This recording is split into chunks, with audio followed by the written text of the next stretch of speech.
gipahinomduman kita sa atong ebanghelyo nga kining yung pagpaubos.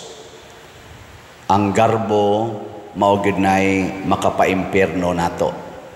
Ang pagpaubos mao'y makalangit. Ligiyay mong tupad ning na mapaubsanon ka ning na wa mulingi kadaghanan. Kanang dili mulingi pagarbuhon gid na. Kay kanang mga garbuhon di man na mo tan-aw sa iyang silingan. Ang iya anang tan-awon, ang iya ragyong kaugalingon. Nya unsa may mga kinaiya sa mapaubsanon. Ang mapaubsanon magsigig angkon sa iyang sala.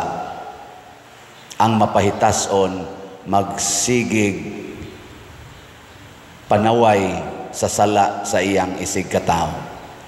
Ang iyang makit-an ang sala sa iyang silingan, pero di siya kakita sa iyang sala. Di sad siya ganahan mo angkon sa iyang sala. Mao na yung mga mapahitason, pero ang mga mapaubsanon magsigig angkon sa iyang sala nya iya sang dawaton ang iyang isig katao nga nakasala.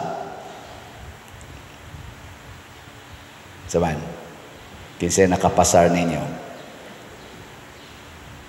Sugod karon mangangkon atas atong sala. Mao nang diri sa unang pagbasa niingon si Propeta Joel, ingon siya, gisia ang inyong kasing-kasing, dili ang inyong mga bisti. Kaysa una ilang kung gision ilang sinina, aron kunuhay ingnon silang nagbasol. Ayaw inyong kasing-kasing, pasabot ang kuna gyud ang imong sala. Mao na sa atong tubag sa Salmo, unsa may atong gibutang dinhi, maluoy ka Ginoo kay nakasala kami.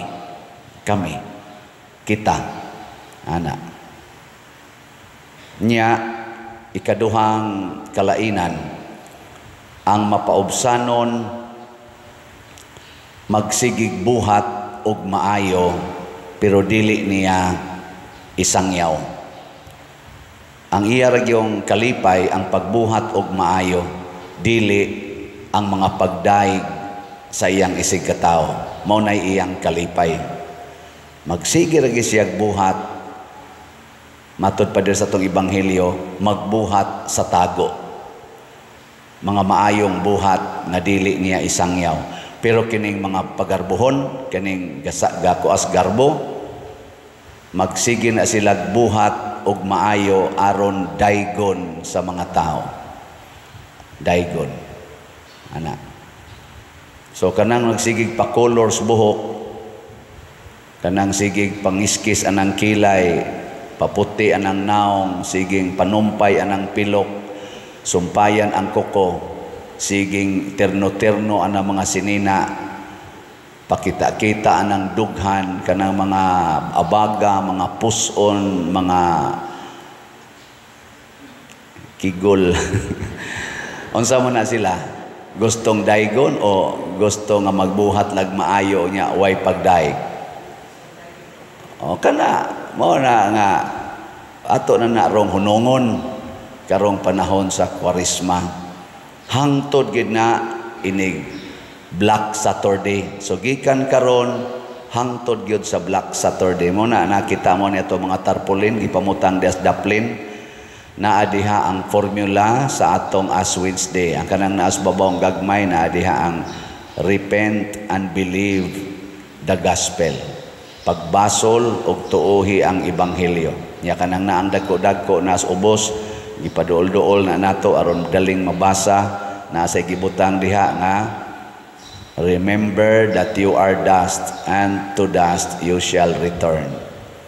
Hinumdumi tao nga ikaw abog, og sa abog sad ka mo balik. Nya unsa may atong buhaton samtang nagpanaw pa ta, padung atong pagkahimong abog. Mao nang naa dias ubos. Unsa to na? Pray, fast. Unsa? Give. Ampo. Nya matud pa ni Kristo, magampo gani mo, si radi ang pultahan. pasabot ayaw himuang paggarbo. Nya magpuasa, minusi ang pagkaon. Ayaw na pagsigig kaon, ayaw na pagsigig pangitaan ng pagkaon. O karon day of fasting and abstinence. Unsa man ang fasting, ayaw kaon. Unsa man ang abstinence, ayaw kaon og karne or lami nga pagkaon. Abstain from pleasure. Niya ang atong fasting, atong minimum nga requirement, usa lang kakaon sa usa ka adlaw. 1 meal without meat. Muna kinsa may